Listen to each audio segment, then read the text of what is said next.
Hello there, everyone. Today I'm going to tie French partridge, which is kind of one of the most classical flies I actually use. This is an imitation of the Ephemera danica, the biggest mayfly we have in Denmark at least. It's a very nice insect because whilst this hatch is going on, even the biggest trouts, even the big one from the deep hole beneath the apple tree or something like that, will come out and grab these. So there's a lot of fancy imitations out there about this fly and stuff like that, with extended bodies made from foam and stuff like that. But I've tried a lot of those, and they look very, very nice in the box, but they do not actually fish very well.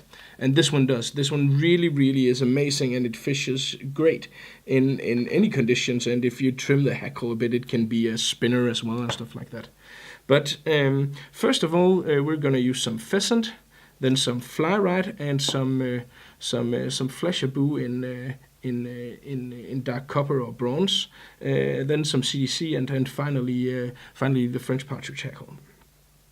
Normally, a mayfly have only 3 strands of tail, but in order to make this float a bit more, I'm going to take a few more, and I'm going to make the tail here around the length of the hook.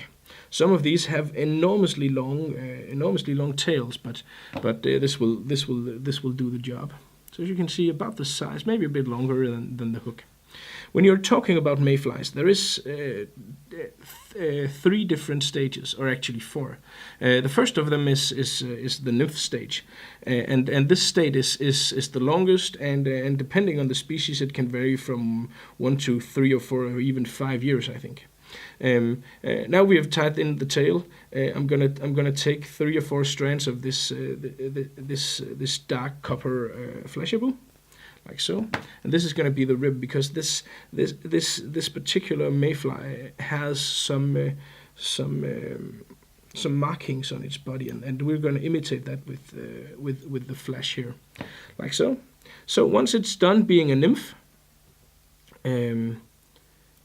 I'm just going to start the dubbing body as well. We're going to make a tapered dubbing body out of fly ride in the color cream, and I'm just basically going to do that now. So once it has matured and become fully grown, it's going to hatch, and this means that it's gonna swim up from the bottom to the surface and break through its old carapace and simply transform into a winged insect.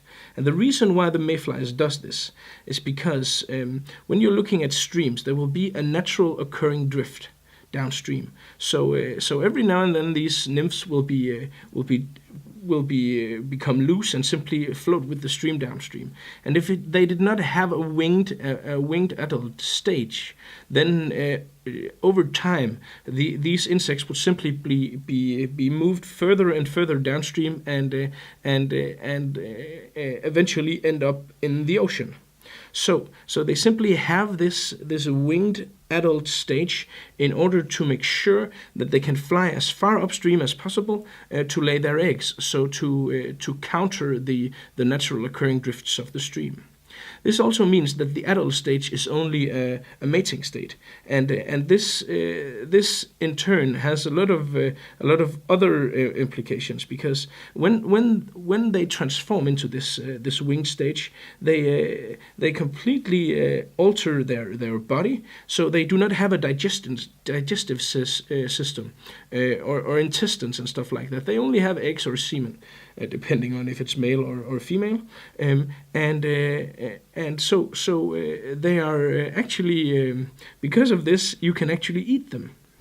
You can eat them as well if they have the digestive system, of course. But it's actually something I would recommend you to try and eat one of these mayflies. They are quite tasty. And it takes a bit of convincing the first time, but I've eaten many of these, and I joke normally that it's the danica season, so I don't need to bring a lunch to go fishing. I don't need that many. I eat a few every year, but it's just a fun little anecdote. So once they've entered this done stage, the adult stage, they will sit on the water for some time to dry their wings. And this is, of course, the most dangerous times for these, because trout will feed on them, and that is the dun stage, where they're sitting on the surface. They're just hatched from the carapace, and they are quite vulnerable because they cannot escape. After the wings have dried, they of course rather quickly. I'm just going to turn the rib here. They of course rather quickly will fly off the surface and onto trees or brushes or stuff like that, until it is time for them to actually meet up with other of the same species in the air. That's why you see them dancing over the waters or over the banks on rivers. You see the mayflies in the air hovering and dancing, and that's kind of like a mating dance they do. Then they mate, then they fly out onto the water and lay their eggs. And after they've laid their eggs, they die. And this normally takes around. Oh, I see that last turn was not completely perfect. I'm sorry about that. Hope you can live with that. I'm sure the trout can. And after they have done that, it looks fine on my side, so I'm pleased with it. And after they have done so, they lay their eggs and then they die. And when they die, they simply just lay with their wings spread out completely to both sides, and that's the final stage, the spinner stage. So if you want to do this dry fly fishing and you want to do it on certain, and there is certain species of mayflies in your local waters, then it's good to have in mind these different stages, because all of these different stages, there is also the emerger, where it's laying in the surface just before it hatches, where it's potentially very good for the trout as well. Now I'm going to tie in a CDC hackle, and I'm going to tie it in the tips, and it's crucial that you get CDC of a good quality. So get some bags with selected CDC feathers. That is a good way to go, because otherwise you can end up spending a lot of money for a lot of fluff that won't work for stuff like this. So basically I tie it down this in the tip, because it's going to be a hackle that's going to support the front hackle, which is made from French Partridge, like so. And now I'm just going to add some dubbing here to the front part as well.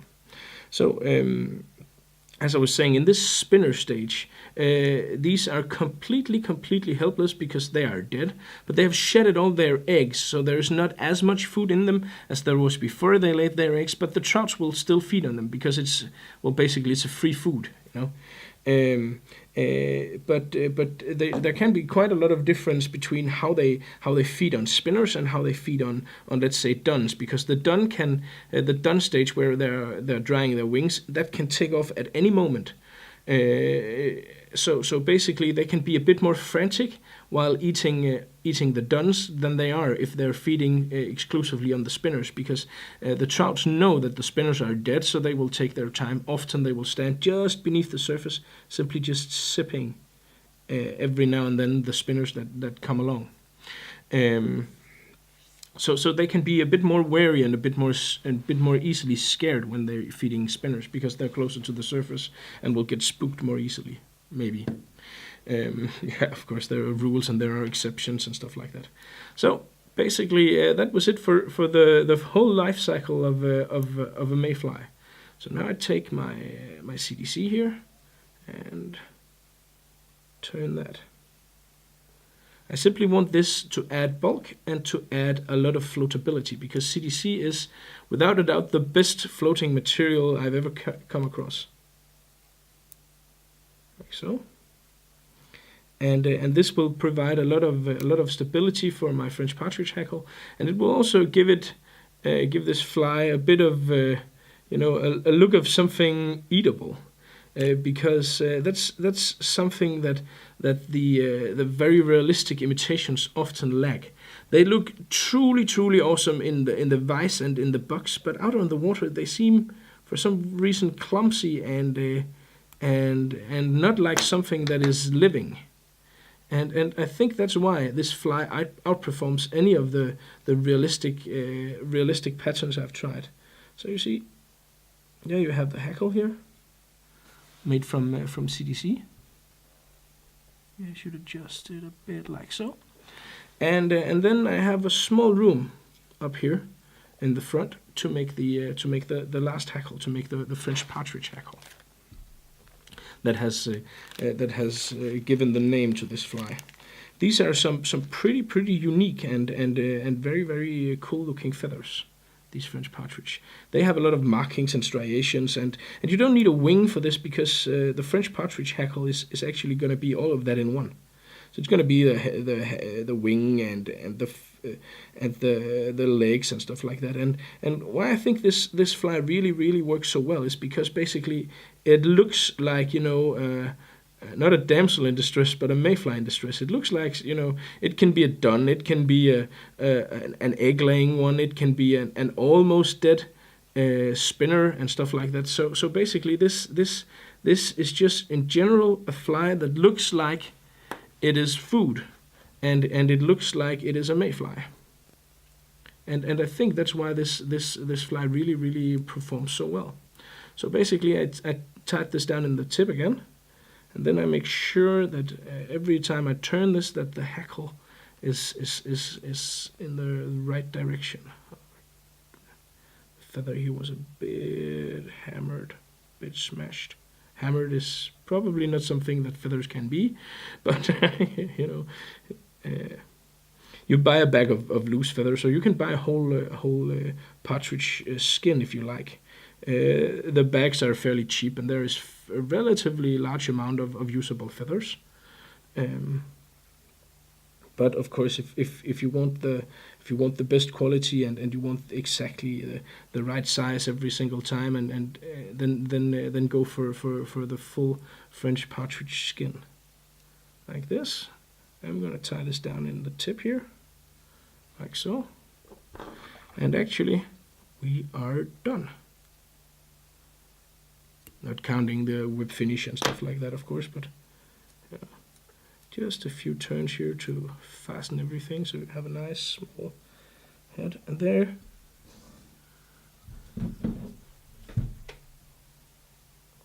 you have it, looking from the front. A nice and fairly easy imitation that really performs well. It floats great. And this fly is basically just a fly that catches a lot of fish. So this is my go-to pattern for the big Ephemera danica. It simply looks like food. Make my whip finish, cut off the thread, and then the last thing you have to do is, of course, to remove the barb here, because this hook, this is the 5212 Chimco hook. It has a barb and a bob, and of course, when you're fishing dry flies and you're fishing for these beloved, beautiful graylings and trout, primarily, at least I'm not fishing for food, so I always clamp down the barb here, but I don't have my pliers with me, so and basically that's it. Hope you enjoyed.